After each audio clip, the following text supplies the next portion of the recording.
Yeah, I don't know why I be playing the Bible like this. It's a plane flying over. Exodus, we're covering Exodus right now. It's a very complex chapter, and we're getting towards the middle of it. And if we hit the 10-minute mark, I'm just gonna end it, and then we'll finish it up in another video. But I wanted to back it up. Let me see if I can turn this a little bit. I want to back up the story because I think I failed to mention in the last video that Moses killed a man. So I just want to bring up that instance before we move forward. So he was raised in the Pharaoh's house, but he wasn't of the Pharaoh family. So he saw the Egyptians um, beating down a Hebrew one day, and he murdered that Hebrew. Murdered the person that was abusing the Hebrew, and that was an occurrence that happened before all of this happened. Before what we finna get into, I just wanted to be stated that there's murder occurring in the world right now, as we've been covering the Bible. That Moses, a big figure in the Bible, definitely committed a murder before all the stuff that he's about to do now. Um, this was the burning bush spoke to him after he murdered that guy.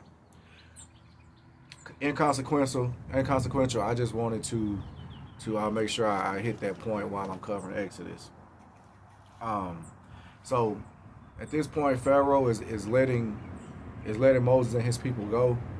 They're on their way um, to a land that God has predestined for them. Um, Also, I want to say too, I made notes because while we're covering this, because Exodus is very layered. It's a lot of different stories inside of Exodus, and I'm pretty sure it's going to be like this going forward. So yes, I made notes. Um, but yeah, they make it to the Red Sea, and everybody knows what happens at the Red Sea. Well, we're gonna definitely document it. They all made it to the Red Sea, and God parts the Red Sea. God is with them this whole time. I think that's like one of the overarching things of this chapter, of this book of Exodus, is that God is constantly with His people throughout this whole ordeal about freeing the people from Egypt. So He parted the sea. Moses and his people get through there, the Israelites, and Pharaoh changes his mind like almost immediately after he agrees to let them go, because he agrees to let them go. So he follows them. He's on their tail. They cross the Red Sea, and they follow.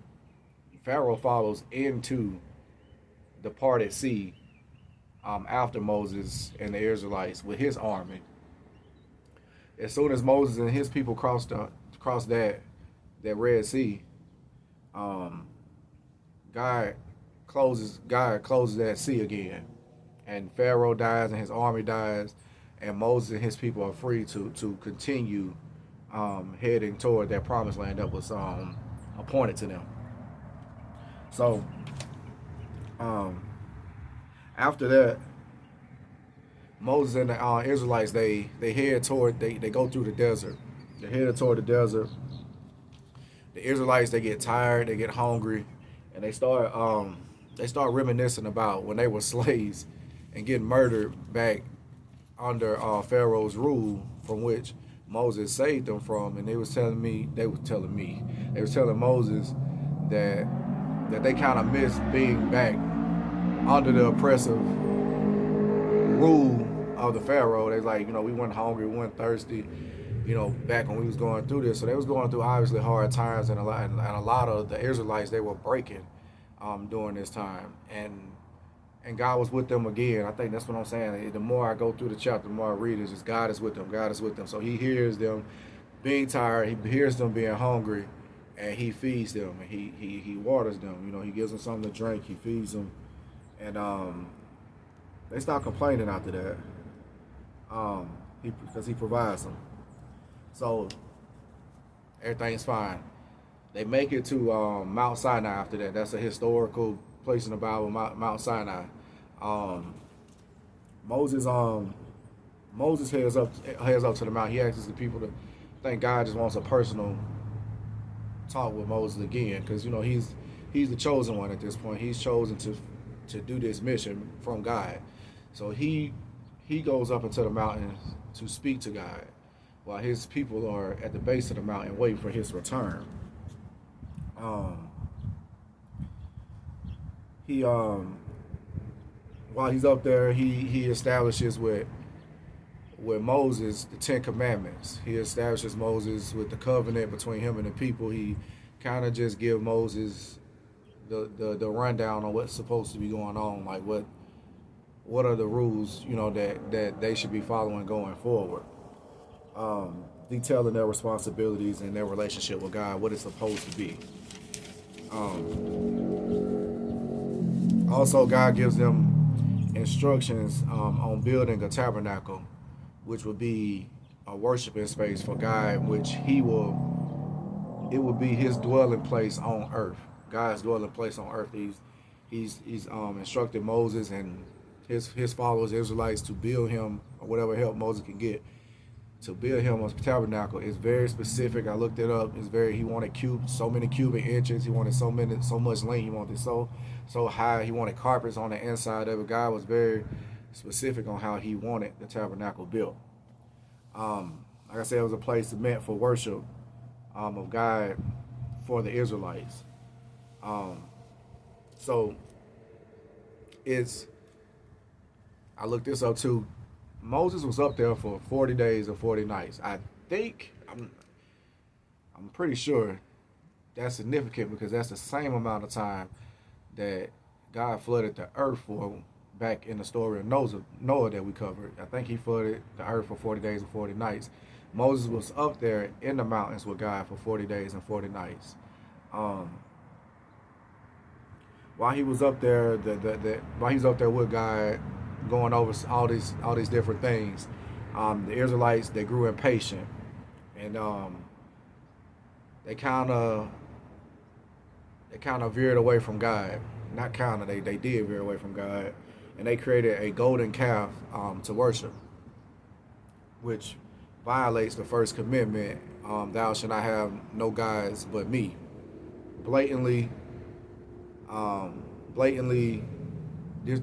not obeying the first commandment. But it's kind of ironic, because they don't know that at the point. They don't know that that's the first commandment, because he hasn't came down and give it to them yet. But just ironic that they built a false god to worship while he was up there, getting the commandments from God. Part of me feel like the devil kind of knew what was up. He kind of put his hands on this situation. Could be completely wrong, but that's just the instinct that I get from it.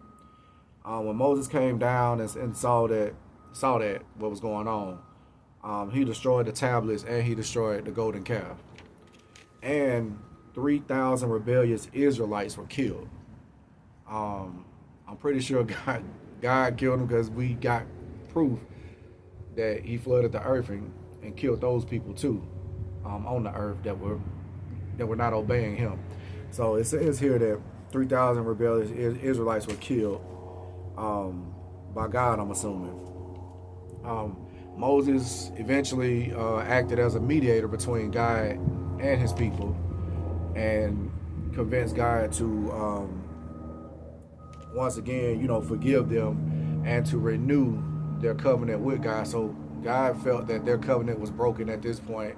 God was mad again and went for as to punishing them for this. But Moses stepped in as God's trusted follower to patch things up in this situation.